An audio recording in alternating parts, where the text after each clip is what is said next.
Welcome back to Dynamics Unplugged. Today we have a preview demo for you of a feature that is in preview currently that is not GA. It is not necessarily new. There are other MVPs who have posted on this topic before, such as Oleg K and Remit Paul. But since I just updated one of my environments to version 10.0.42, I figured I would cover this functionality, which similar functionality existed in legacy versions of Dynamics AX, where you were able to rename the item number that had been deprecated and had not been available in Dynamics 365 supply chain management since its origin. And now there is new functionality to supersede what we used to have in AX 2012. So let's go ahead and take a look. We'll first look at the feature that needs to be enabled, and then we'll walk through that functionality and how you can use it and why you might want to use it and why you wouldn't maybe want to use it. So we'll go ahead and we'll look at all, and we can see here a few different features under preview, and this is the one we have here called rename item number. And it's slightly different from what was in AX 2012 or previous versions. So I'll go ahead and show that since I already have this enabled. We're going to go to Product Information Management and Release Products, and we'll pull up our favorite product, Drew's Brews. So we see here we have an item number, Drew's Brews, and historically in legacy versions, we'd be able to go up to the options or right click on the item and find that record info. This is available right now in a lot of spaces throughout Dynamics. When you have a master data record, you're able to go to record info and rename it, but there's implications because it is a unique record key, as it points out here in the help text. It is time consuming. There's a lot of references it's trying to update, and that's actually why renaming items was deprecated in D365, because all of those implications. It's trying to update a lot of tables, a lot more tables than maybe just updating some small setup that only might be used in one transaction. This is a key field here. This is used in lots of standard reports. It's probably used in a lot of your custom reports. Your customers rely on that number in a lot of cases. Your vendors rely on that number in a lot of cases. So it's a lot more important to consider the implications of if you have to use renaming an item number. So in D365, you really had to create a new item number to solve this problem. Now, there's going to be use cases in reality where you would want to use it, right? You might have just created that item number, somebody fat fingered something came in bad via integration. You don't want to have to delete it just to recreate it when there's been no transaction. So this gives the ability to solve that problem. And then a lot of companies start with an item number when they're using it internally, going through engineering before that item is in production or has inventory or is sellable or consumable.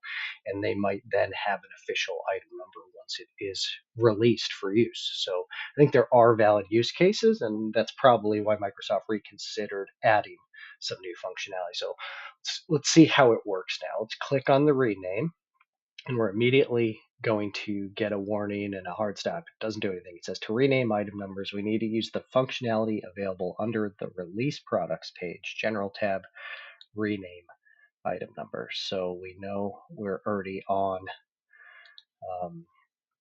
the Release Products page here. Instead of going to Options and Record Info, we're going to go to General tab, and we now see a new subset action tab here called Rename Item Number, where I can rename this item number from Drew's Brews.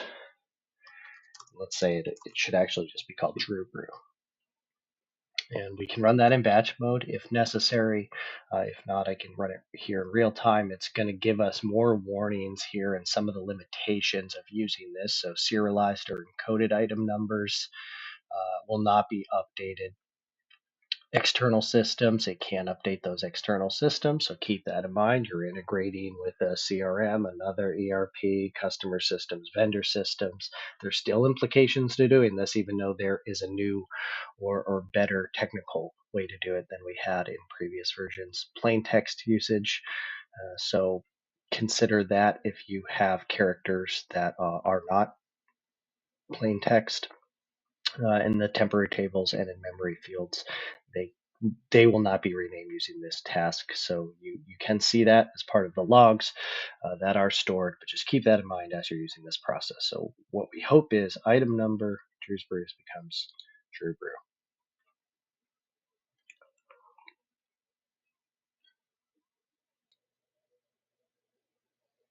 Do, do, do, do, do, do, do, do, do, do, do, do, do, do, do, do, do. All right, so about a minute, 20 minute, 30 seconds later, it now has completed the operation to rename the item number.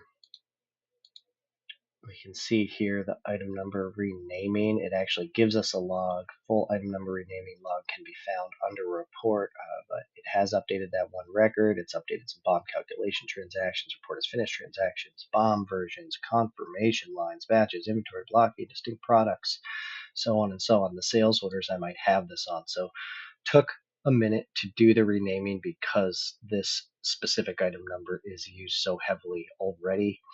You don't see the item number reflected here. I need to go ahead and refresh my screen, and now we can see the item number Drew Brew is reflected.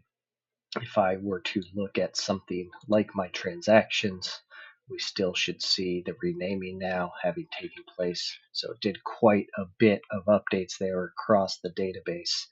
And the other thing we can do now is if we go back to the general tab, when you look at the item number renaming logs, this is going to tell us how often it's happened. So today is not the first time I've renamed this item number. You can see a few days ago I also renamed it where I removed the apostrophe. So if you have multiple times you have renamed an item, all of those will be archived and shown here. And it will actually show the start and end timestamps and the duration of how long it took to make that update across all the records.